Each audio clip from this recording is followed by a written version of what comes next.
हाय दोस्तों, आप सब पर ईश्वर की कृपा हमेशा बनी रहे और हम पर आपकी कृपा। सब्सक्राइब करने में कोई कंजूसी नहीं और शेयर करने में भी कंजूसी नहीं। खुल के करिए ताकि हमारी स्टोरीज भी वायरल हो। चलो आज हम गणेश जी की एक और मस्त लीला के बारे में बताते हैं। बात त्रेता युग की है, जब रावण महाज्ञानी और महाशक्तिशाली बन गया था और उसका घमंड भी पराकाष्ठा में था। एक बार उसने देखा कि उसकी माँ कैकसी प्रतिदिन शिव जी की पूजा करती थी। हर दिन वह मिट्टी का शिवलिंग बनाती, उसकी पूजा और अभिषेक करती और बाद में वह शिवलिंग समुद्र की लहरों में बह जाता। तो एक बार रावण ने अपनी माँ से पूछा कि आप मिट्टी की शिवलिंग बनाकर उनकी पूजा क्यों करती हैं? वो तो बाद में बह जाता है। माता बोली कि ऐसा करने से मरने के बाद मैं कैलाश में जा पाऊंगी, यानी कि उनको स्वर्ग मिलेगा। रावण बोला, माँ आपको इतनी मेहनत करने की जरूरत नहीं है, मैं भगवान शिव को यहाँ लेकर आ जाऊंगा। माँ ने घूर के देखा, बोली कुछ नहीं। रावण कैलाश पर्वत की ओर चल पड़ा और वहां जाके भगवान शंकर की घोर तपस्या करी। भगवान शंकर तो है ही भोलेनाथ, लेकिन उन्होंने देखा कि भाई इस बार तो रावण की तपस्या का मंतव्य ही कुछ गड़बड़ है। वो प्रकट नहीं हुए, लेकिन बहुत तपस्या के बाद भी जब भगवान शिव प्रकट नहीं हुए तो दशानन ने एक एक करके अपना शीर्ष यानी सिर काटकर भगवान शिव को आहुति देने लगा। जब वह अपना आखिरी शीर्ष काटने लगा तो भगवान शिव प्रकट हो गए और उसको कोई वर मांगने को कहा। रावण बोला कि महादेव, मेरी माँ आपकी परम भक्त है, मैं चाहता हूं कि आप कैलाश सहित लंका आके निवास करें। भगवान शिव मुस्कुरा के बोले, अरे इसकी कोई आवश्यकता नहीं है, मैं अपनी आत्मा से एक शिवलिंग निकाल कर देता हूं, वह मेरा आत्मलिंग होगा और वह साक्षात मेरा ही रूप होगा। लेकिन उस शिवलिंग को लंका पहुंचने से पहले तुम इसे जमीन पर मत रखना, क्योंकि जहां पर भी यह आत्मलिंग पहली बार रखा जाएगा वहीं पर मैं इस शिवलिंग रूप में रहने लगूंगा। रावण खुश हो गया और आत्मलिंग लेकर लंका की ओर निकल पड़ा। यह देखकर सब देवता और ऋषिगण परेशान हो जाते। उन्हें लगता है कि अगर रावण लंका में आत्मलिंग ले गया तो वह अजय हो जाएगा और उसे कोई हरा ही नहीं पाएगा। घमंडी तो वो है ही, इसके बाद तो उसके अत्याचार की कोई सीमा ही नहीं रहेगी। सब देवता नारद जी से कहते हैं कि नारद मुनि, इस समस्या के निवारण के लिए कुछ करिए। नारद मुनि बोले, इसके लिए तो सिर्फ गणेश जी ही कुछ कर सकते हैं, उन्हीं से कहा जाए। नारद मुनि गणेश जी के पास पहुंचे और अपनी प्रॉब्लम बोली। गणेश जी इसके लिए सहर्ष तैयार हो गए, क्योंकि उनको तो पता ही था कि रावण तो महाघमंडी है, अहंकार से लिप्त, वो तो कुछ भी कर सकता है। इसलिए वो चल पड़े रावण के पीछे पीछे। इधर रावण धूप की प्रचंड गर्मी से व्याकुल हो उठा। क्यों? क्योंकि वो भारी भरकम आत्मलिंग उठाए चला जा रहा था लंका की ओर, लेकिन आराम कर नहीं सकता था, क्योंकि शिवजी ने बोला था कि आत्मलिंग कहीं रखा तो वो वहीं पर स्थापित हो जाएगा। लेकिन करे तो क्या करे, उसे प्यास लगने लगी बहुत तेजी से। उसने इधर उधर देखा, उसने कहा शायद कोई जना ऐसा मिल जाए कि थोड़ी देर के लिए मेरा आत्मलिंग पकड़ ले, तो वो फटाफट जाके पानी पी लेगा।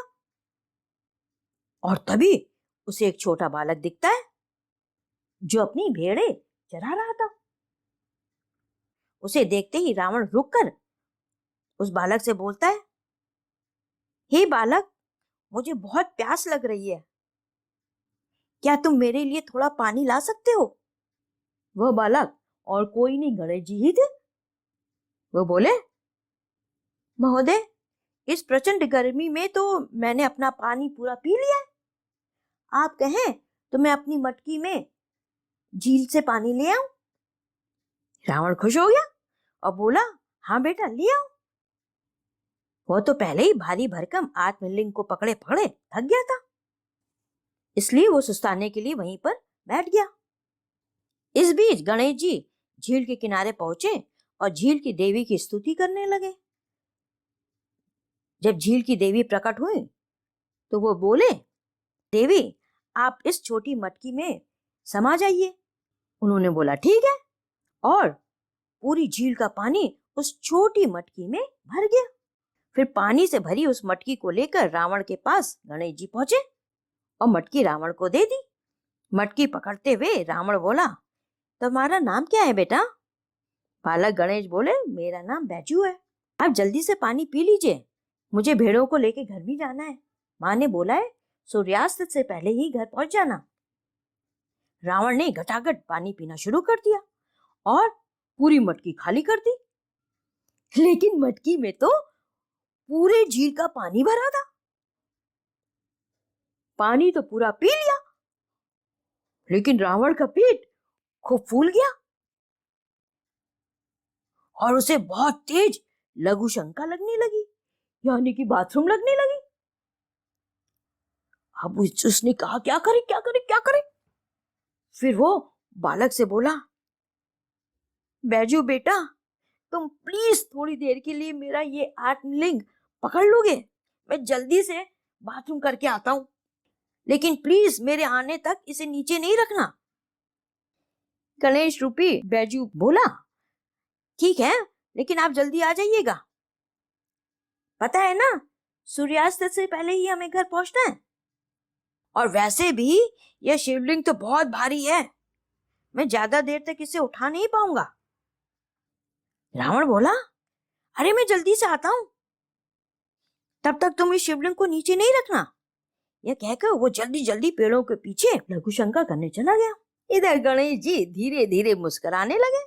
उन्होंने कुछ सोचा और फिर उन्होंने अपने मामा भगवान विष्णु से निवेदन किया, कुछ करिए और जल्दी से सूर्यास्त करा दीजिए। भगवान विष्णु भी आके थे तो गणेश जी के मामा ही महामस्त, तो उन्होंने अपने सुदर्शन चक्र से सूर्य को ढक दिया, मतलब उन्होंने सूर्यास्त करा दिया। तो बालक गणेश चिल्लाए, मान्यवर जी जल्दी आइए, सूर्यास्त हो गया है, मुझे घर जाना है। उधर रावण के पेट में तो पूरी झील का पानी भरा हुआ था और उसकी लघु शंका बंदी नहीं हो रही थी, यानी सुसु हो ही जा रही थी, हो ही जा रही थी, हो ही जा रही थी। वो बहुत हैरान परेशान। उसने बालक से कहा, बैजू बस 2 मिनट, मैं आ रहा हूं, मैं आ रहा हूं, शिवलिंग को नीचे नहीं रखना।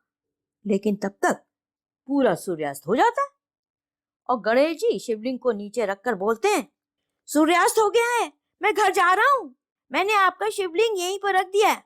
और वो चले जाते, मतलब गायब हो जाते।